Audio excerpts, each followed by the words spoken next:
Namaskaram, everybody. Uh, Grateful to Vishwa for giving me this opportunity to talk. I'm grateful to each one of you for investing this time to hear my perspective. Thank you all for joining.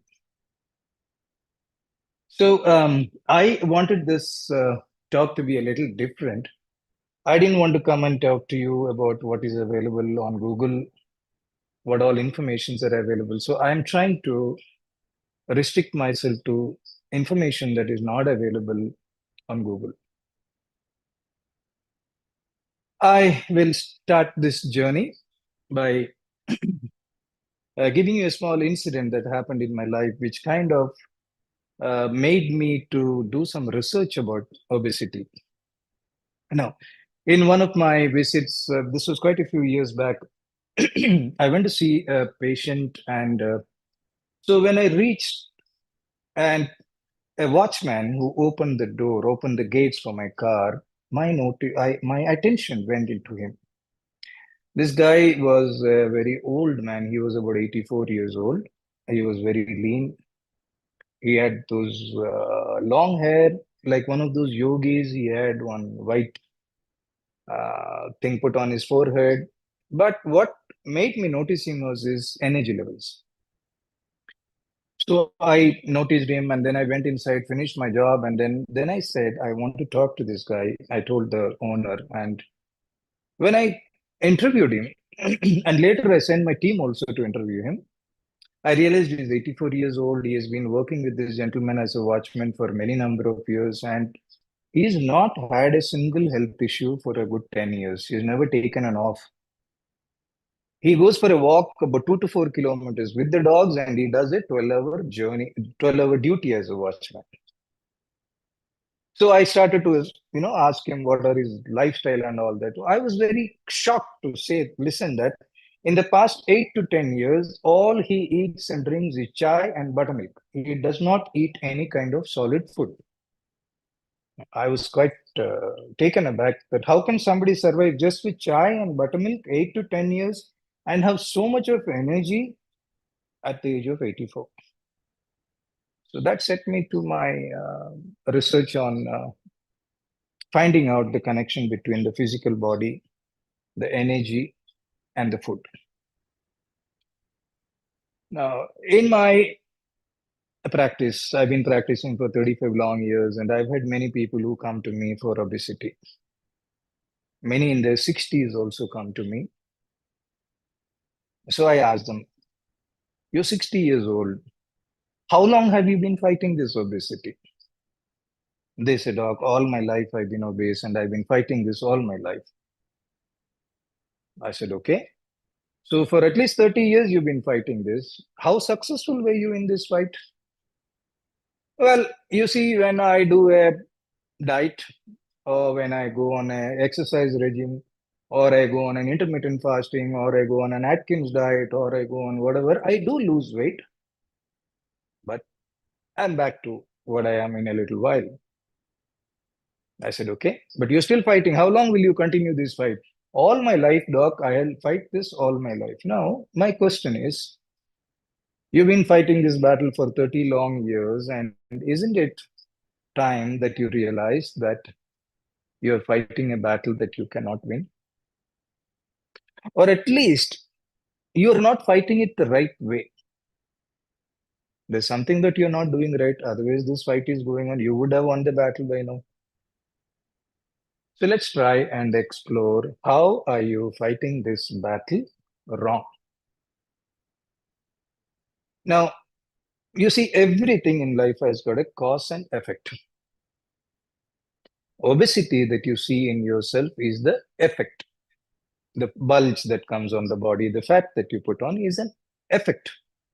So you are only trying to fight the effect of obesity. So you do liposuction, you do diet, you do exercise, everything is aimed at fighting the effect, but you are not doing anything to fight the cause. And you cannot win a battle unless you fight both the cause and the effect. Effect, you know well, you've been fighting it, so we will not discuss the effect. Let's discuss the causes, try to become aware of what are the causes and see what we can do to fight the cause or include the cause in our battle against the obesity. The causes mainly, let's look at a few of them. One of them is the medical cause. Now, in the medical cause, the topmost one is the thyroid. Now, medical textbooks do say that when you have thyroid, you put on weight, you have other issues like periods issues, hair fall issues, skin issue, constipation, and all that kind of a thing. But no, you're putting on weight. You don't want to accept the fact that I am putting on weight because of what I'm doing or what I'm not doing. I'm not eating well. I'm eating all wrong kind of things. I'm eating all fatty foods. I'm not exercising. But it's human nature that I want to find something or somebody to blame for my condition. Let's blame the thyroid. So all of us go and get a thyroid profile test done, and a lot of you will come with a finding. Now, those of you whose levels are very high, let's say TSH is 30, 40, 50, 200, 300, they can start on allopathic medications or supplements and their weight will definitely come down. Now, this is less than 10% of the people who are obese. The 90% of them, the thyroid may or may not be there. In those which are there, it is marginally raised. From 5, it goes up to 6 to 8 to 10 to 12 to 15. You're very happy. Okay, I found a cause for my obesity. I have something to blame in life. So you start on medication for obesity or thyroid. 3 months, 6 months, you don't lose a single gram or a kilo. You continue to be what you are. You are stuck not only with your weight now, but you're also stuck with a medicine that you will have to take all your life.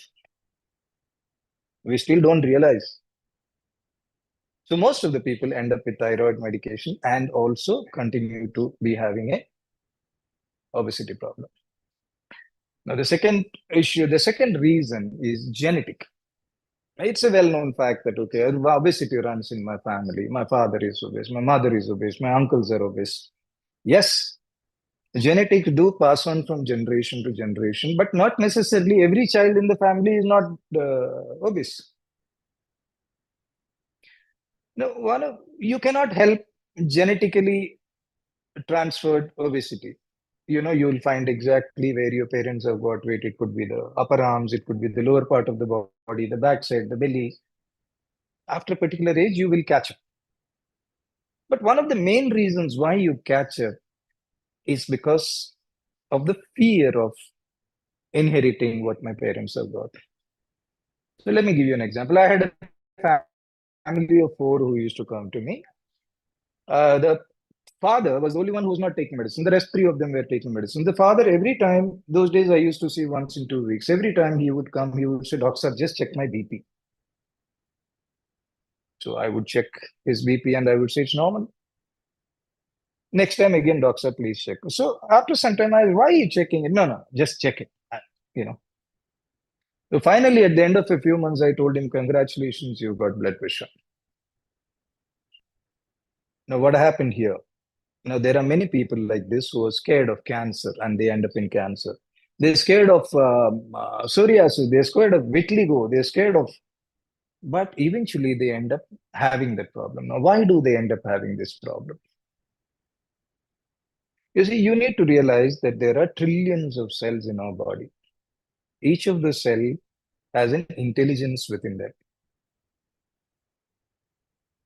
The body is the slave of the mind. Whatever you tell your body to do, it will do. Jump, hit, run, get up, everything it will do. It will not question. It has the intelligence to take a command, but it does not have the intelligence to think. Has it ever happened that you told your body to jump and the body stopped? Should I not? No, the body doesn't. The cells in the body has the intelligence only to obey an order. So when you constantly dwell on something, my father is obese, I will also be obese. The cells in the body does not know that it is your anxiety and fear that you're talking like this. It thinks that it is a command for it. So it will slowly start to manifest itself like that. It will start to become obese. because you're constantly dwelling on it. Anything that you constantly dwell on will manifest. So this thinking plus our watchman and all that start made me to research further, and I've come across something called a GNM, that is German New Medicine, which causes about an emotional cause behind every disease, every chronic disease. They say there is an emotional cause which is there. So I started to explore. So GNM says that the cause of obesity is basically abandonment, a lack of self-worth, which causes that. Let me explain that to you. When I was about 5 or 6 years old, we have four children. My parents left me with my grandmother, and they went somewhere else to work. But in my mind, I somehow thought that they had abandoned me. So I was told that I used to sit on the veranda every night and wait for my parents to come back every night as a 6 year old. None of my other siblings had this problem, but I grew up with a sense of abandonment. It was in my mind. It was not that my parents abandoned me. But then I grew up with that. I also didn't realize it till I was 50 years old. Now, subsequently, this abandonment feeling in me brought about a sense of hatred towards my father. I started to hate him. I didn't have a good relationship with him. None of my other siblings who were also left with me had any issues. I was the only one who had issues because, in my mind, abandonment, it led to anger, it led to hatred.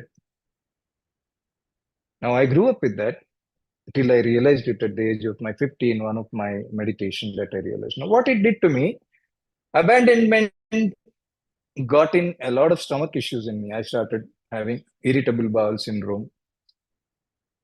And my hatred towards my father was so much that I wanted to separate from him. And the day after I got married, I separated. I went off to another house. So GNM says that separation, conflict, wanting to separate causes skin issues. So I ended up in psoriasis. So what I'm trying to tell you is all of us have these kind of conflicts within our mind from childhood, which we develop. It could be conscious, it could be not conscious. You may know about it, you may not know about it, but it's important to keep in mind that it is very important. Every chronic disease, see, 80% of the diseases are chronic.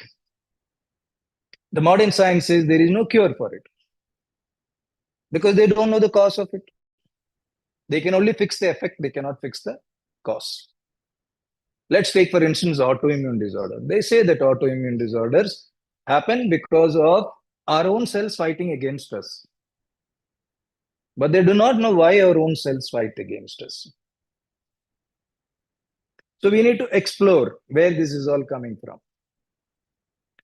Now, let me go a little deeper into this because it's important for you to realize what is the cause of your obesity. Why is it that you have a desire to eat a particular thing? There is no inclination to work. There must be some reason behind all this. Now, we undergo pleasant and unpleasant events throughout our life from womb to tomb. It has been scientifically proven that in the womb, also the child experiences a lot of emotions. So there are many unpleasant events that happen within our life from childhood till now. Some of them you're consciously aware, some of them you're not aware. But let us say you try to recollect an unpleasant event that happened about 10 years back. Recollecting the event is okay. That's the memory. That is the function of the brain and our memory. You can recollect it. But when you recollect it, you also feel the emotion that happened at that point of time. Doesn't it mean that your emotion has got trapped at that point of time? See, today when you look at it, it may be a very silly incident. But at that point of time, it was something huge. And today when you recollect it, the emotion you feel is what you felt then. That means your emotion is trapped at that level and at the level of your understanding. Now, let me tell you this. In my research, I have understood that The medical science may not know why our own cells are fighting against ourselves. But for sure, I know that these trapped elements, these trapped emotions are what are working against us. Now, people call this as an emotional baggage which we carry, or some people call it as karma. So whatever it is important that we release this baggage for us to have a fruitful life, for us to see that none of these emotions work against us. So I've made 1 hour guided meditation audio, which I'm more than happy to share it with all of you free of cost. If you reach out to me on drmanoj.com, all in small letters, and my number, it will be given in the chat box. I'll share that with you. It's a 1 hour audio. It's an intense audio. You can go through it and you can explore your trapped emotions. It is important. Now, let me ask you this question. Does everyone who eats like you, does everyone, I'm assuming that, most of you who have attended are attending to know more about obesity. So I'd like to address you as people, okay, with obesity. For you or it's for somebody else. But does everyone who eat like you and who doesn't exercise like you, are they all as obese as you are? They're not. There are many people who eat much more than you, but they don't put on weight. There are many people who just don't exercise. They don't become obese. Now, this made me to further do my research and find out why is it that some people are putting on weight, some people don't. The only reason medical science is unique genetic. You are genetically cursed. That's why you are. No, I don't believe in that. So I started exploring within homeopathy as to what are the reasons that are given. So I was very fascinated when I studied obesity and the causes which are given under homeopathy. There are many causes that are given under homeopathy for the cause, the reason. Now, one of the main thing is cravings and desires. So it's normal for all of us to have cravings and desires, but intense craving and intense desire is the problem. So the people who are obese, when they try to lose weight, the first thing that comes in their this thing is their intense craving. So in homeopathy, I started to explore what are there. So I found so many desires for fried food, desire for chocolates, sweets, meat, alcohol, fatty food, pastry, cheese. These are all the cravings that people have. And homeopathy can remove this excess craving, intense craving, not the craving, the intense craving. It can be removed with homeopathic medications. Now, homeopathy also explores hormonal imbalances, the thyroid, menopause, uterus, ovaries. These things can also cause obesity, and homeopathy has got some good medicines to treat this cause of obesity. Then homeopathy also has medicines for mental aversion for physical work. It doesn't mean that it will give you a jump start and all that. But that extreme laziness, extreme lethargy, these things can be corrected with homeopathic medications. And also we call what we call as a tendency to put on. The genetic tendency to put on weight can also be to some extent altered if we follow the homeopathic principles. Now, all of you are on some kind of a battle. Go ahead. Whatever you are doing, continue to do it. But add homeopathy in your battle so that we can fight the cause, not just the effect of it. Now, what we are is the food that we ate, right? From a small child to a big human being, what we have become is because of all the food that we have eaten.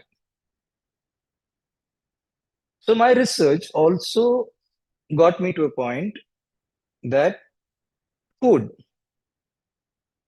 is required for the body as long as you grow vertically. Let's say till the age of 18, 20.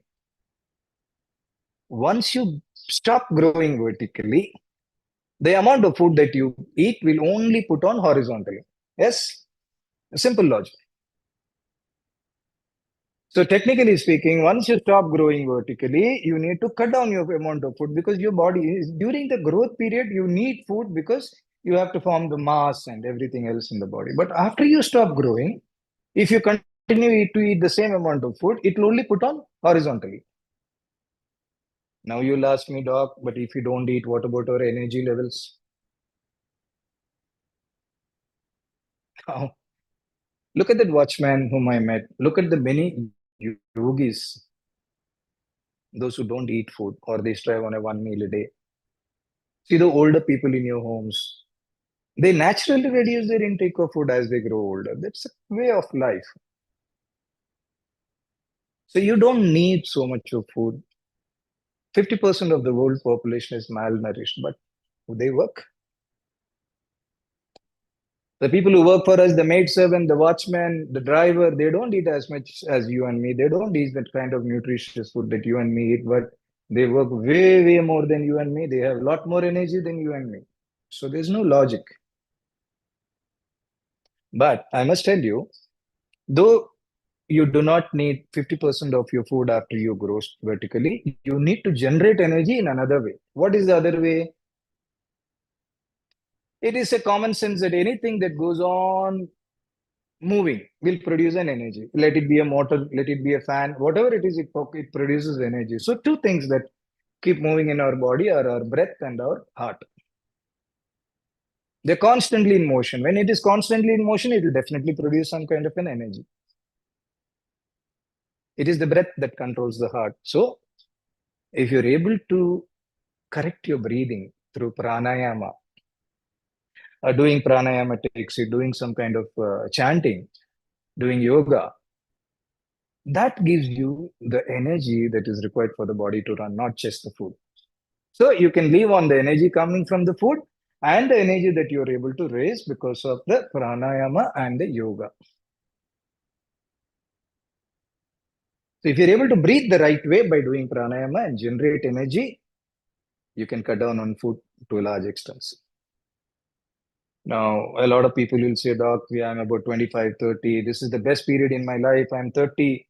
This is the time for me to go out, eat, drink, have fun, make merry. You're telling me to cut down my food by 50%. How is that even possible? Let's look for a logical solution to this. And before that, let's look at one part of it. You have no motivation to do physical exercise. You have no motivation to do any kind of a workout. Why is it that you're not having any motivation to do? Try and go back and see. Does this mean that you've given up? You've tried to lose weight, but you've not lost weight, so you've given up. So you have no motivation to do it. So this given up is a change that you made in your brain. Once you make up a change in your software that I have given up, it is very difficult to change it until you change your software. So there is a need for you to go back and undo what you have done. I am not giving up. I will do something about it. It's important. Now, let's look at what can be done for you to keep away from that kind of a food. You're 30, you don't want to compromise. Let's look at it logically. Who has told you how much of food you should be eating when you were a child? Beta, you must eat this much of food, this much of breakfast, this much of lunch, this much of dinner. The quantity was told to you by your mother. Who told your mother how much to eat? Her mother. And her mother would have heard it from her mother. So let us go back 3 generations. We are blindly eating as much as our great grandparents used to eat because we've been told that you must eat so much. Our great grandparents used to be 80% more active than you and me. They used to walk, they used to be in the field, they used to cycle. They never had the kind of comfort and convenience that you and I have. So they used to eat so much. Does it anywhere make sense to you to eat as much as your grandparents are eating? And we overeating? Let's look at the simple fact. After you eat, food is essentially for energy. After you have a meal, do you feel energetic and bubbly or do you feel dull, sluggish, and you want to lie down. Most of us, after a good meal, want to lie down. That means obviously you're overeating. Obviously, it is making your system sluggish. But we are not thinking because we are conditioned to eat so much. So we continue to eat so much. Now, let me give you a few facts. Our stomach, the size of the stomach is the size of a fist. This is how much big the stomach is. Nature has given this size to the stomach because this is how much you're supposed to eat.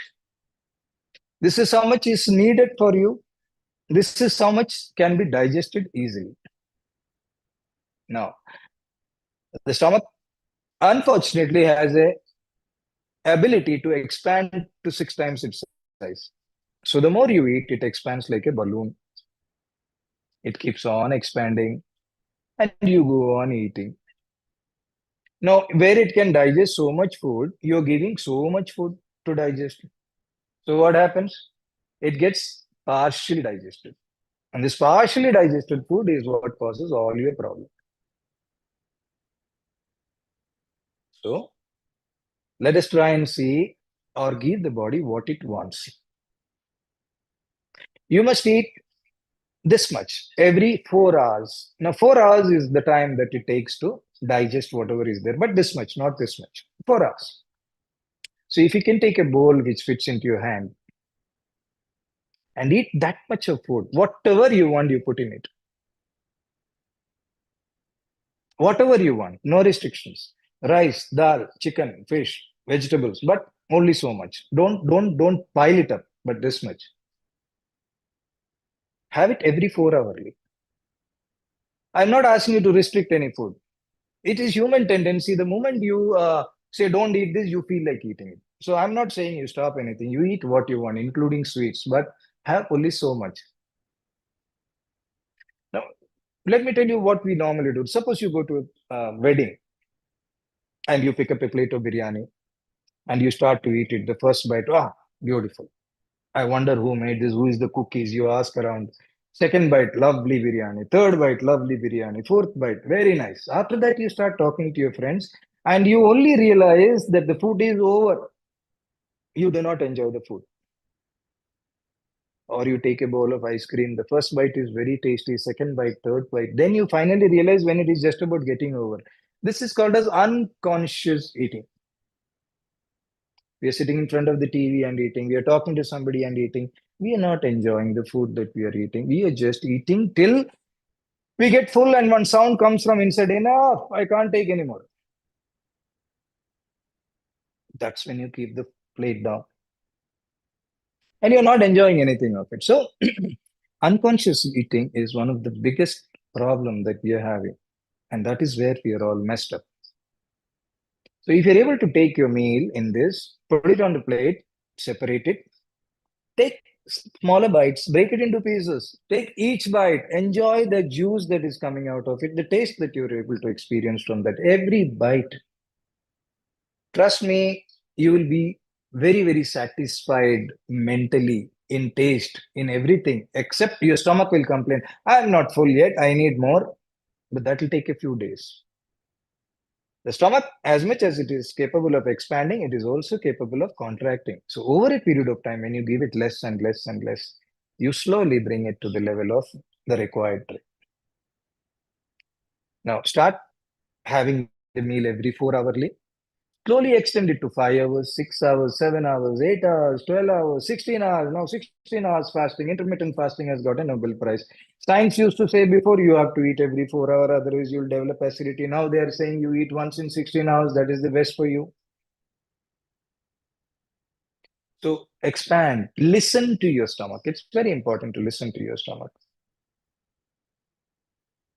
You see, a lot of you will ask you, Doctor, how can I eat so much? I'm used to eating so much. What will happen to my energy levels? Let me give you a logic. The stomach is capable of digesting so much with its energies. You give it so much. So all the energy that is made in your body goes towards your digestion. The rest of the body is depleted of energy. That is the reason you feel like sleeping, lying down, you feel like you're yawning and all that. The moment you redirect these energies, make it smaller, the stomach will need very little energy to digest the food. The rest of it will go to your rest of the body, and you will feel more energetic than you were. You will feel less sleepy than you were. You will feel more agile.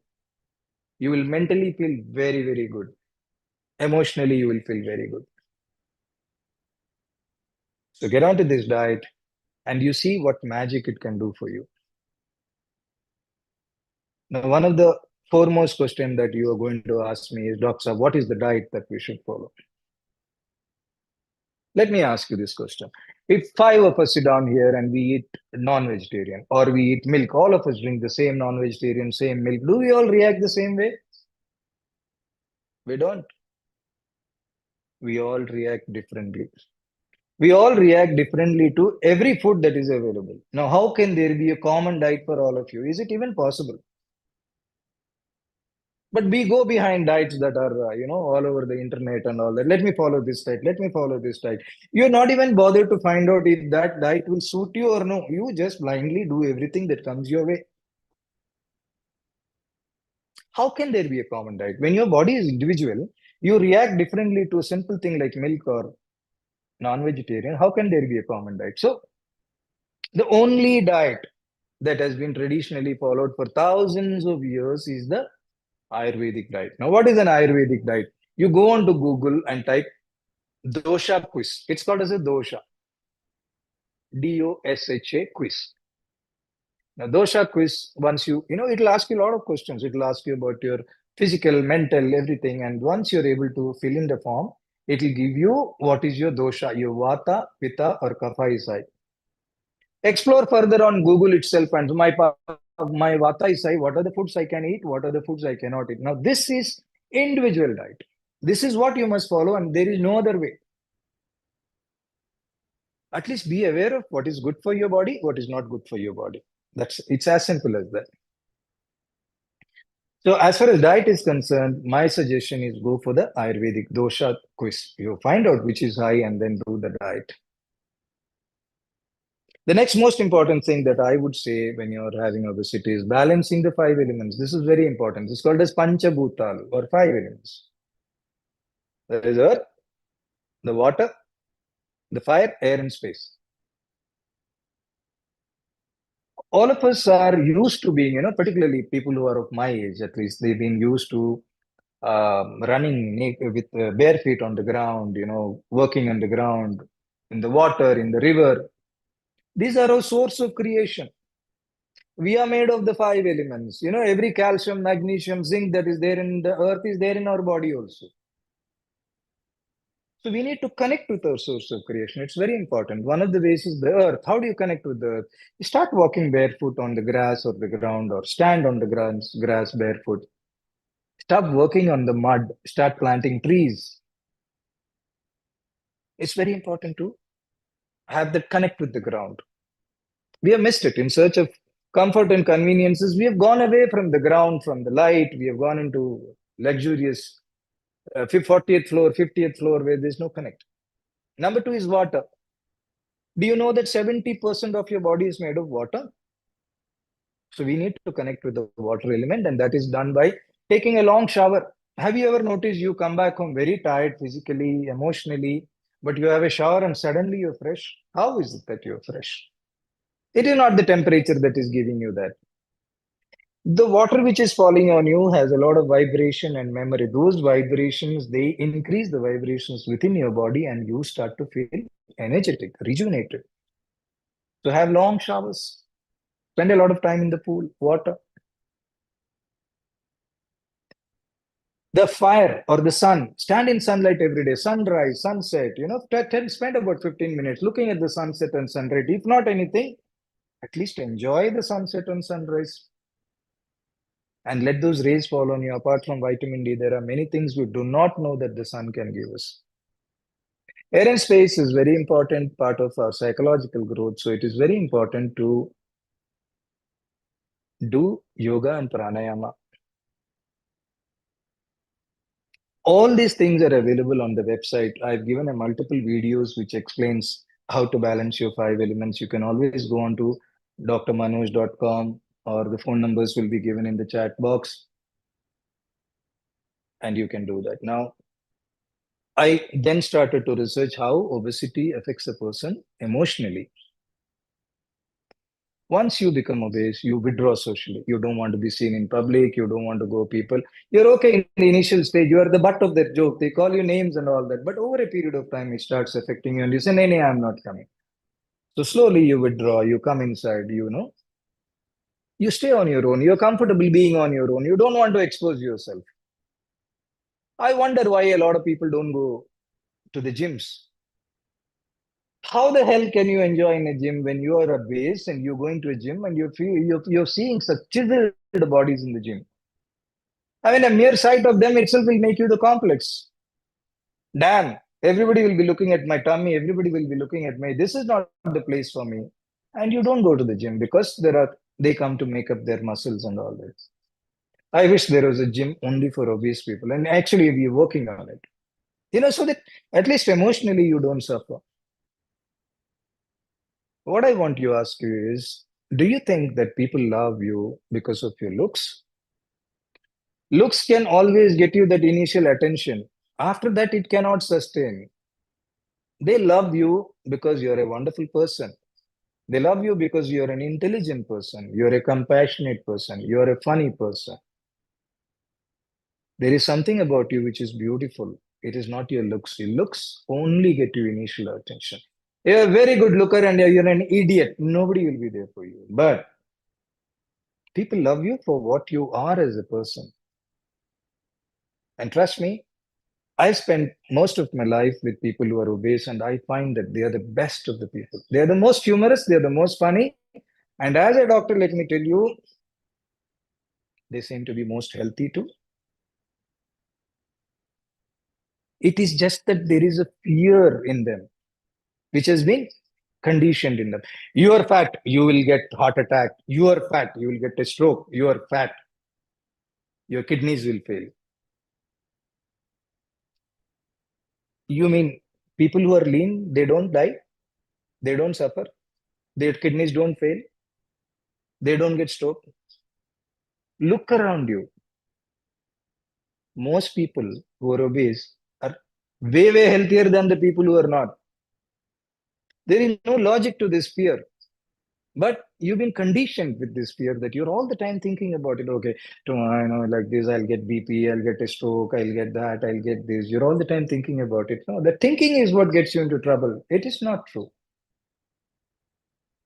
Look at so many obese people who are dance choreographers, who are doing adventure sports, and the kind of energy they have.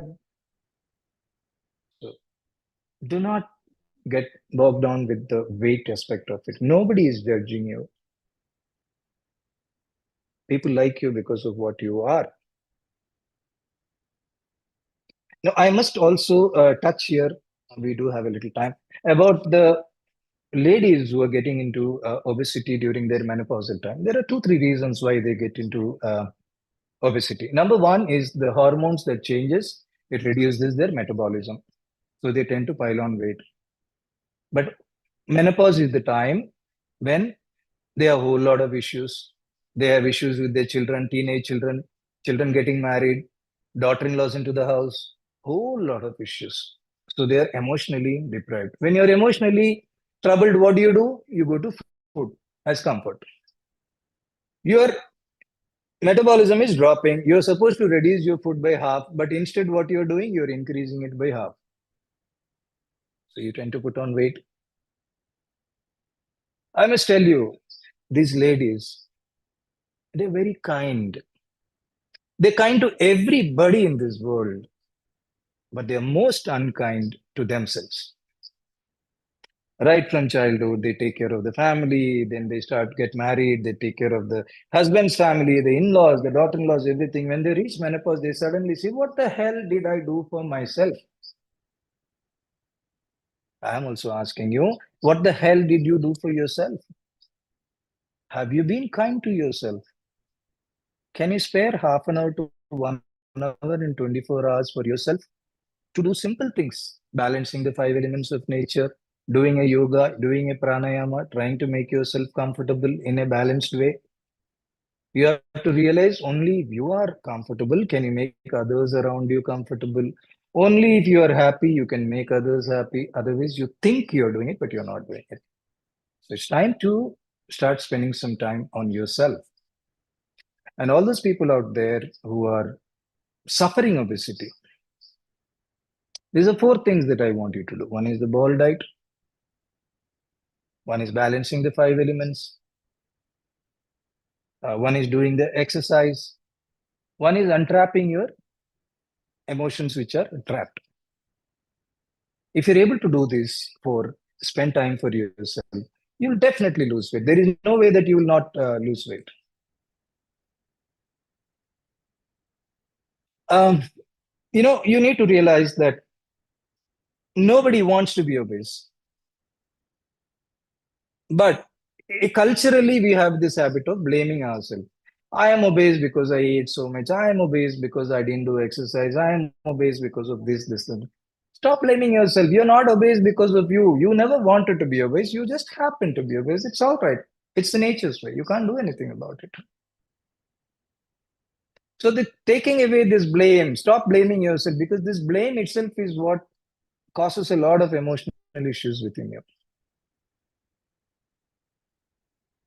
So I will end my talk here, but all I want to say is do whatever you're doing, but fight the cause and the effect of obesity. Whatever you do from today, stop suffering mentally. At least be joyful, be the person you are. It's time to let go and go out into the world as yourself. It doesn't matter. Nobody is judging you. It is in your mind that you think everybody is judging you. Stop doing that. Be free. Let yourself, set yourself free and be joyful. Thank you so much. And I shall now take questions. Thank you, sir, for this amazing session. It was very insightful. So, now, before we move on to question and answers, I would like to request the audience to take 30 seconds to answer a poll. The purpose of the poll is to help us understand you a little better so that we can better curate the topics that we bring to you. You can also let us know in the chat box how you found out about Vishwa Talks. If you are a Vishwa Talk subscriber or heard it through friends, family, or on social media. While you take the survey, I would like to express my gratitude to everybody who has joined us today for this interactive session and making this webinar a success. I would like to extend my gratitude to our respected speaker, Dr. Manoj Kuriakose, for taking your time to grace the event, and to all the participants, and lastly, to the Vishwa team. Without all of you, this wouldn't have been possible. So let us start the questions. I'll take a few questions from the chat box.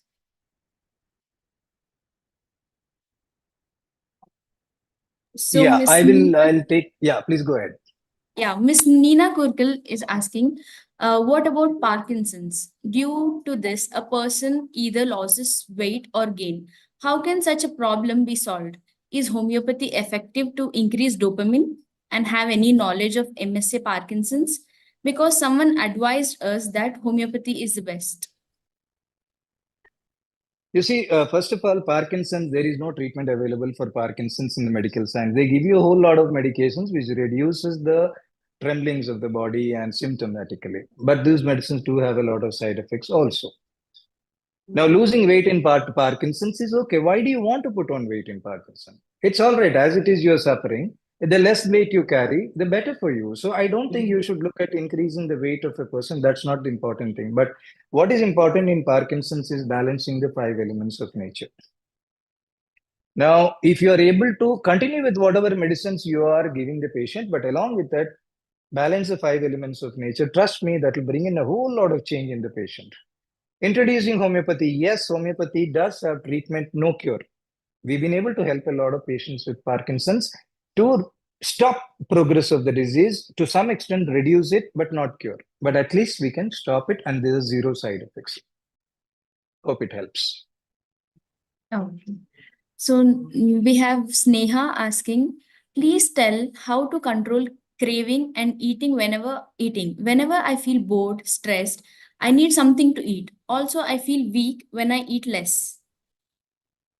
You see, the craving or the desire, where is it coming from? Let us try to explore where it is coming. And it is coming from your mind. There's something that tells you eat. There's something that tells you that you into. Or, never in the history of human existence has food been available so much around us. Food was never available like this visually, or even if you can pay for it now. Everywhere there is food and there is toilet. That was never the case. So there is always a desire. You see it, you desire it. So this desire comes from the mind. Now you have to reach your mind and ask, why am I desiring so much? There is something that is making you desire, which is not the right thing. And that has to be a conflict that happened in your mind. Now there are many cases where, as a child, they didn't have enough to eat in the house. So they went through an extreme emotion of poverty where they didn't have what they want to eat, or they couldn't eat sweet, they couldn't eat non-vegetarian. Now that gets stuck in the mind emotionally, subconsciously. You see, my thing of abandonment, I never knew till I was 50. So it is possible that you are carrying an emotion within you where you never got anything to eat as a child. So now you feel like eating because it is available abundantly. So you have to visit the conflict that is causing your desire. Nothing happens without a memory. It always works in the mind. So go back, do some meditation, try and see why are you craving so much. There will definitely be a reason in your emotions that you can come. Once you become aware of the reason, it resolves on its own. That is human nature. Once we know why what something is happening, it will resolve on its own. Yeah. Um, Nina Kurkal is asking again, what about belly fats? It's a very difficult part of our body. I'm regularly exercising yoga, meditation, Surya Namaskar. But everything is going on, but the belly fat, I suppose, is very tough. Like I said, belly fat is something that is genetic. So I have a friend who has beer every day. He has about 6 or 7 beer every day, and he eats well, but he has no belly. He's got a flat. What is the explanation that you can give to that fellow? Belly fat is essentially genetic. It is not that you cannot get rid of it. You can get rid of most of it, but some of it might still be there. But don't give up. Keep trying. If you're able to do the 4 things that I told you, to a large extent, you will be able to reduce it. And of course, do your Pilates and do your exercises to strengthen the core. But most of the belly is genetic. Yes. A question from Sneha. Can you explain untrapping emotions? How to do that? See, it's a process. You see, what happens is when you revisit, let's say there is an unpleasant event that happened in your life some time back, but you're carrying that emotion with you. You need to revisit it. Now, when you revisit it, you can revisit it like you're watching a movie. What happens when you're watching a movie? You know the mental makeup of all the characters in the movie. You know why the villain is doing such a thing, why the hero is such a doing. So it makes sense to you why each of them are doing that. So when you revisit an unpleasant event that ever happened to you and look at it like a movie, you will know the perspective of everybody that are involved in that. You could have been the one who did a mistake, somebody could have been, but at least you know why they did what they did. Once you know why they did what they did, it gets resolved, it gets untrapped. That's the reason I have made that 1 hour long video, which if you follow it with the link, going to drmanoj.com, it will take you not only to your consciousness, but even the subconscious trapped emotions. Now you'll ask me, Doc, look, I am not remembering my unpleasantness on an everyday basis. Why do you think that is affecting me? You may not be remembering it on an everyday basis, but the fact that you're able to recollect that emotion means it is trapped somewhere in your conscious, subconscious, or unconsciousness, and it is doing damage there. That is why, if you're able to follow this particular video in a relaxed state, you can even access your subconsciousness. That is how you untrap that. Yeah. So we have Shmuel who wants to ask his question. Yes, Shmuel, unmute yourself. Yeah. Yeah, okay, thank you. You hear me? Yes. Yes. Okay. Very interesting presentation.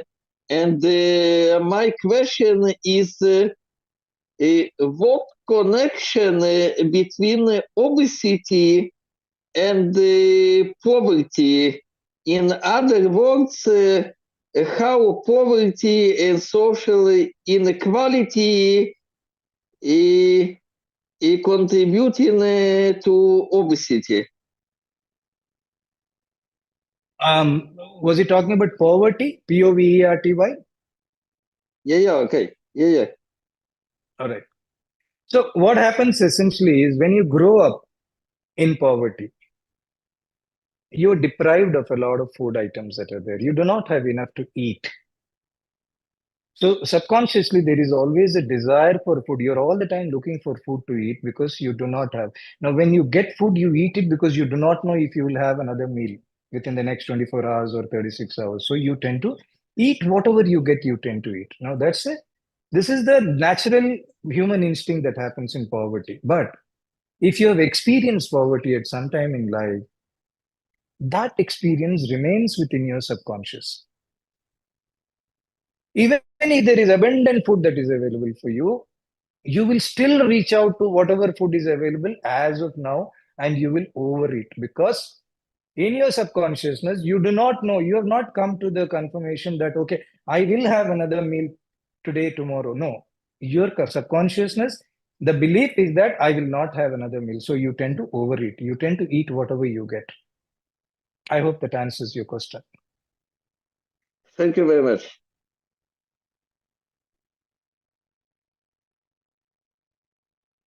There are a lot of appreciations in the chat box from Irene. Thank you for amazing session, sir.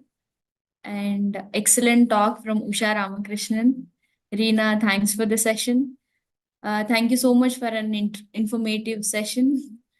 And there's a question from Divyashree. Does really food helps in setting our mood and mental health?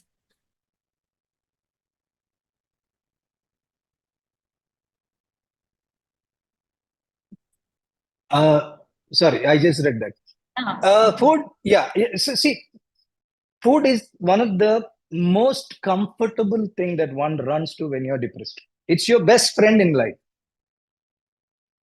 when you're depressed, when you're not happy. Many people run. They don't run to people. They run to food. Food doesn't ask any questions. People will ask you, why are you depressed? Why can't you do it this way? Why this is the wrong thing to do? This is the right thing to do. Food will never ask you anything. You just eat it. You feel nice about yourself. So food is one of the most comforting companion that you can have during emotional mental health.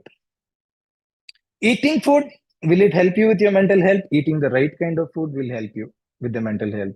Eating less will help you with the mental health. Eating more will only make you more and more emotional. It will make you mentally sluggish. The lesser you eat, the more you are mentally active. Your brain works best when your stomach is empty. It's been scientifically proven. So food should be just a fuel. Food should not be the reason for your existence. So they like they said, now unfortunately, so much of comfort and conveniences that offices in America are equipped with food and toilet within the vicinity of 50 feet. That is the rule. You must have enough of food available and you must have a toilet available within 50 feet. That's the kind of life we are living today. Now, food has become a priority. It should not. It should be just fuel. We should slowly move out of that. If you're addicted to food, you have a mental issue which is making you addicted. Explore it. Why are you addicted to food? Why is it that you have so much of craving to eat sweets? Why are you having so much of craving to eat fatty food? Go explore in your mind why. You will come across a reason. You have to find out a reason. And once you become aware of why, that will resolve and your craving will go. That's how it works. Yep. We have Geeta Joseph who wants to ask her question. Yes, please unmute yourself. Geeta, you're muted. Yeah. Hi, everybody. This is regarding the belly fat. Somebody was asking how to reduce.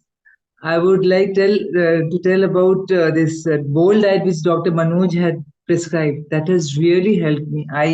Dr. Manoj knows I always used to have this belly fat problem, and because of my sciatic pain, I was restricted with lots of exercises, to reduce the belly fat.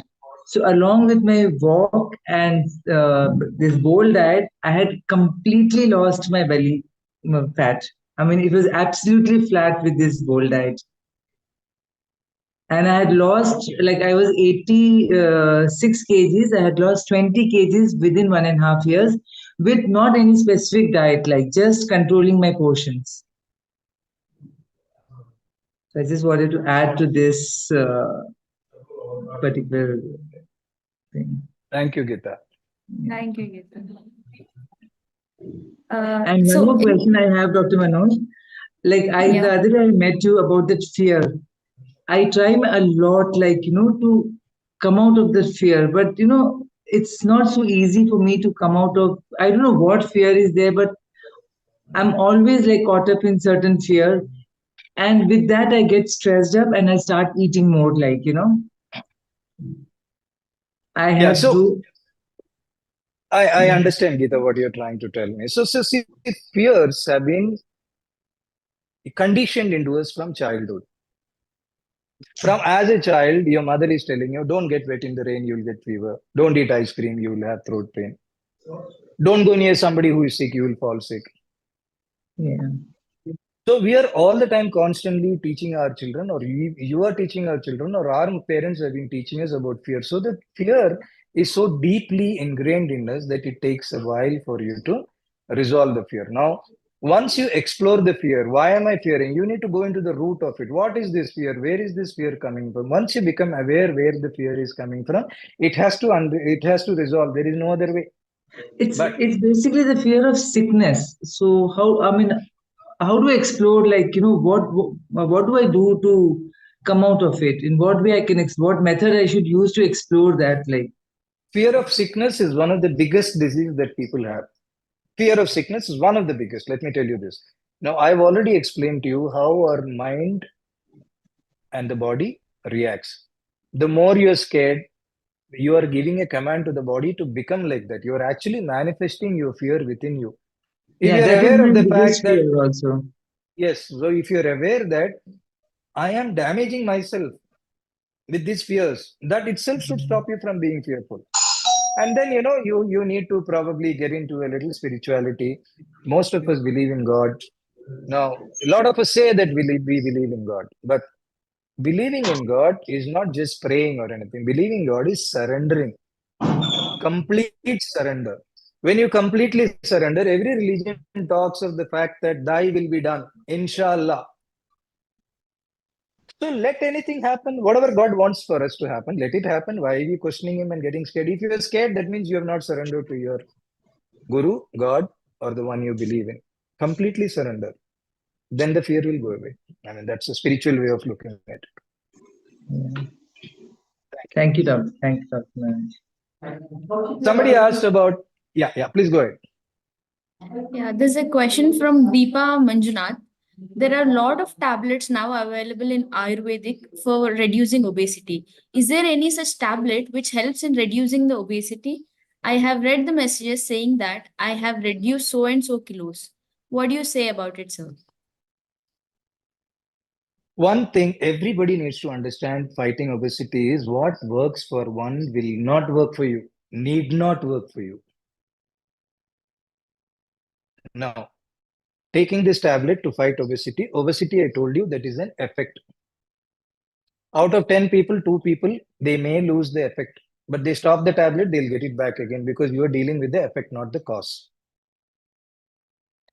What works for 2 people may not work for the rest 18 out of 10. So if it is safe, you can always give it a try. It may work, it may not work. Don't be disappointed if it doesn't work.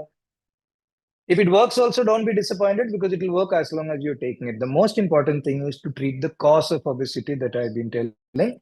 And the cause can be treated by 3, 4 things which I've told you. Somebody asked to repeat, that's why I'm repeating. Number 1 is eating the right way, the bowl diet. Number 2 is balancing the 5 elements. Number 3 is taking homeopathy homeopathy to take care of the trapped emotions which are there. Number 4 is exploring your trapped emotions through that audio or video which you can see. Now, these ways, if you're able to do it, if you follow these things, incorporate these in your life, there is no way that you cannot battle this obesity. You will win. I'm talking about a battle that can be won, but you can't expect somebody else to fight that battle for you.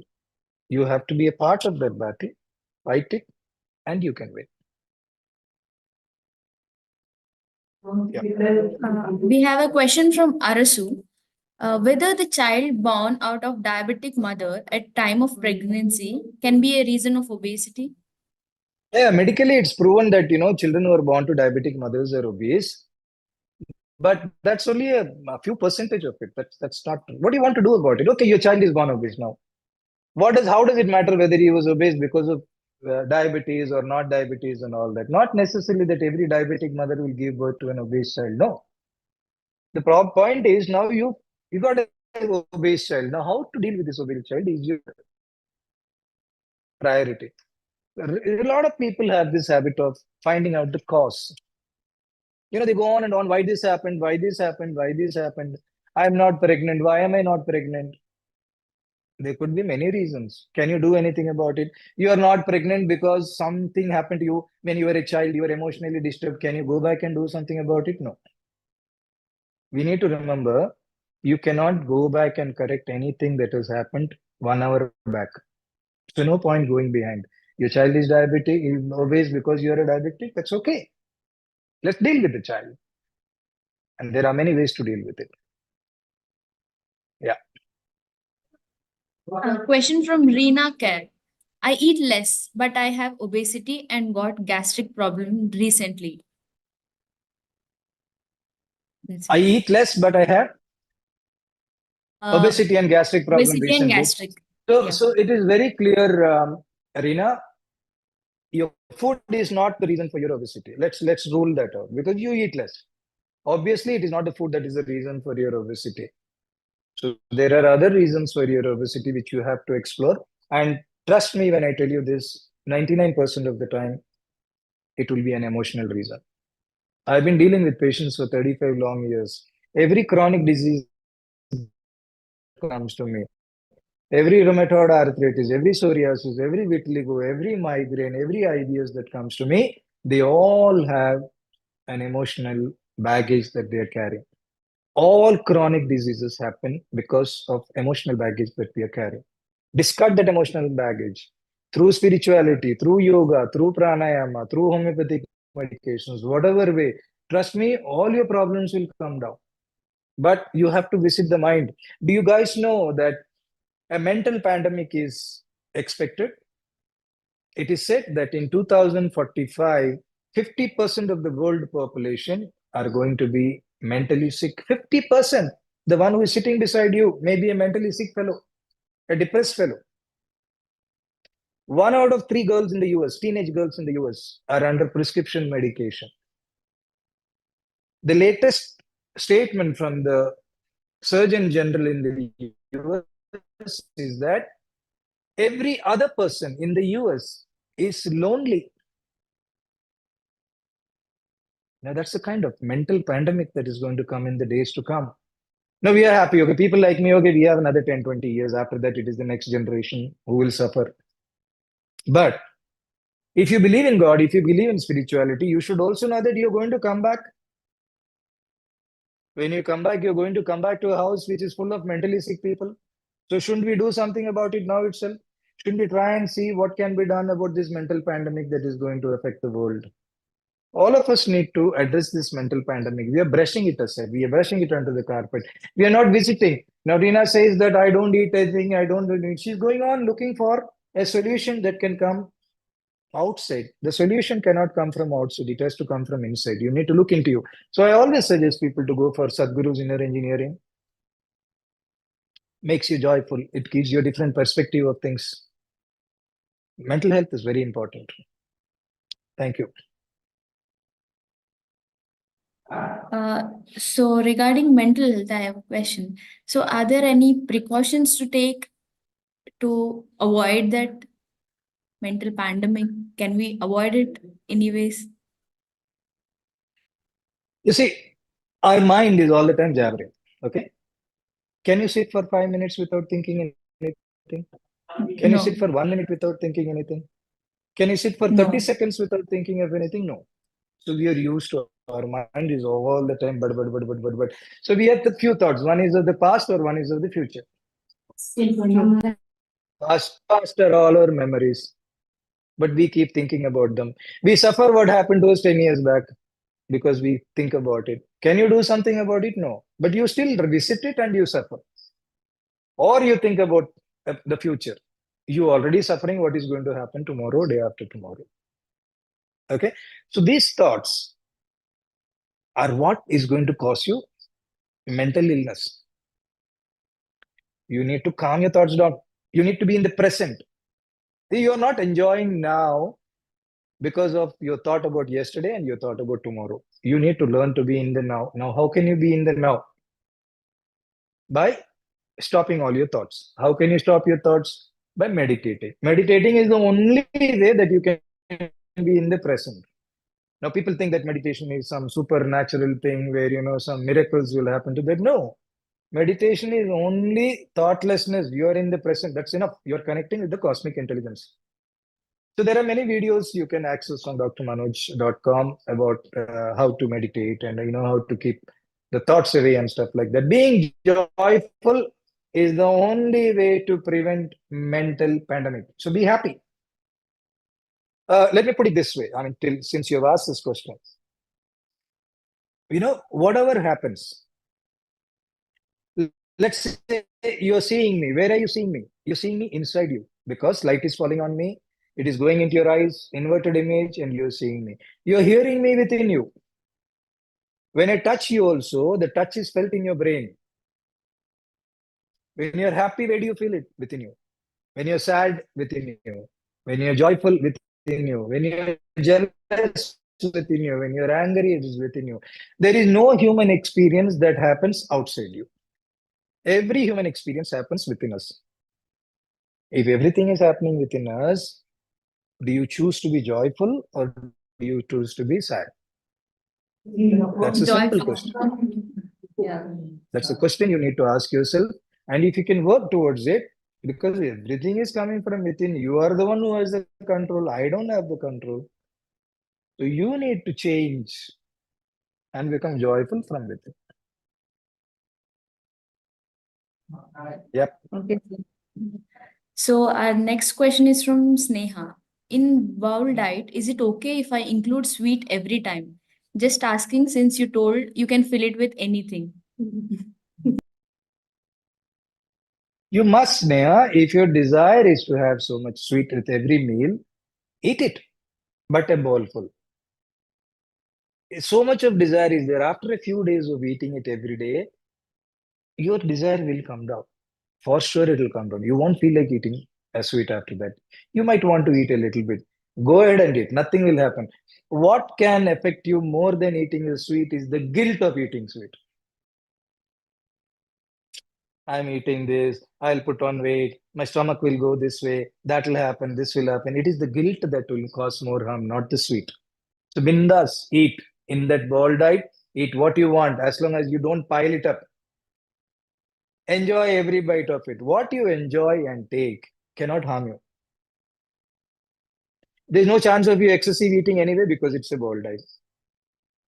If you prefer to fill the entire thing with sweet and nothing else, have it. Your next meal, at least you will have something else. So go listen to your body, experiment, give your body what it wants. The body will only guide you. You don't have to worry. It will tell you. Just listen. There's a question from Sneha again. Which homeopathy can be used to deal with trapped emotions? So it depends what is the trapped emotion. It could be abandonment, it could be self-worthlessness, it could be insecurity, it could be grief, it could be sadness, it could be jealousy, it could be, there are a lot of them. So you need to consult. It is not, it depends upon your emotions. It is not a single medicine that can be given for all emotions. No, it doesn't work that way. So you need to discuss your case with the doctor. They'll take your case in detail and find out what personality you are And depending upon that, they will give medication. So you can consult any doctor around you and they'll be able to do something for you. And there's a question from Navina. Is it suggestible for diabetic people to diet to reduce obesity? Absolutely. Why not? You must diet and reduce, because if you diet, your sugar levels will come down. You reduce your sugar medication. Again, you diet, you keep monitoring your sugar levels and keep reducing your sugar medications. Many people who have gone on this bold diet have been able to get rid of allopathic medication for diabetes. Trust me. And see, many people are averse to exercise. There is an exercise which you were given in the website drmanoj.com where you lie down and you move your body. You go and see that and start doing it. At least make a beginning. You don't do exercise to lose weight. You do exercise basically to improve your circulation. At least let your joints move. Let it not get caught up because of no activity. At least in the bed, lie down and just keep on moving. I've given a video in the website. You can go and see it. Begin with that. You start to feel better. Then you go on improve it. Yes, you can do it, Navina. But in allopathic medicine, doctors usually ask diabetic people to eat during the day, like multiple times rather than eating once a full meal. So how does it help? Like, You see, what happens is you meet the diabetologist only once a month or once in 2 months. He will spend 5 minutes with you and he will decide a dosage and give it to you. He does not know how your regular activities. Your sugar levels will depend upon your activity, your food, your emotion. He cannot monitor this on an everyday basis, but you can monitor it. The reason he asks you to keep eating food is because he's already giving you medicines to reduce your sugar level. If you do not eat it, your sugar levels can go down and you can get hypoglycemia. So you are intelligent enough. You are not an animal to follow an instruction that has been given. A dog will tell you to sit, it will sit, stand, it will stand. Don't be like that with a doctor. Use your intelligence. Now, if he has given you 2 tablets a day, the day you're not eating one meal, take one tablet. You will not go into. Why does he want you to eat? Because he doesn't want you to go into hypoglycemia. How can you prevent hypoglycemia? The day you don't eat food too much, skip one of your tablets. Simple logic. You don't need rocket science to understand this. It is just that we have we have given our entire life, entire health into the hands of a doctor. We blindly do what he tells you. Unfortunately, he can spend only 5 minutes with you. He gives you all the instructions. He does not know what the hell you are. He does not know. WHO's definition of health is physical, mental, and social well being. Does the doctor you go to know your mental well being? Does he know your social well being? He only is concerned about your physical well being. How can he give you instructions unless he knows your social, mental, and physical? That is WHO's definition of health itself. So I'm not blaming him because he has no time. He has to see hundreds of patients. But you use your intelligence. Google is available. Doctor has given me so much. Why has he given me so much? What is the dosage? What should I do? You take an intelligent decision. Take health into your hands. Don't leave it. Our ancestors have survived thousands of years without medical science. Every grandmother knew what to do when there is a stomach issue, when there is a headache, when you are not getting sleep. Everybody knew what to do. Now we don't know because we are depending upon chemicals. This dependency has to come down. Where was all these emergencies during COVID, during lockdown? How many surgeries happened? How many investigations happened? How many admissions happened during COVID? There was no emergency for 2 years. How can there be no emergency? Oh, existence of 100 years, emergency. Suddenly, no emergency. Post COVID, again, emergencies have started. It's all here. Think about it. Yep. we have a question from Sneha. I have problem with maintaining consistency. This week, I feel very much motivated to exercise, diet, and etc. Next week, completely, I lose the interest. How to overcome that? Who is losing the interest, Neha? You are losing the interest. Where is the interest coming from? Within you. Where is the lack of interest coming from? Within you. Whatever is happening within your mind. Who has to correct this? I or you? I think with that, Sneha will stop her questions, I think. You have to work on yourself, Sneha. It's about you.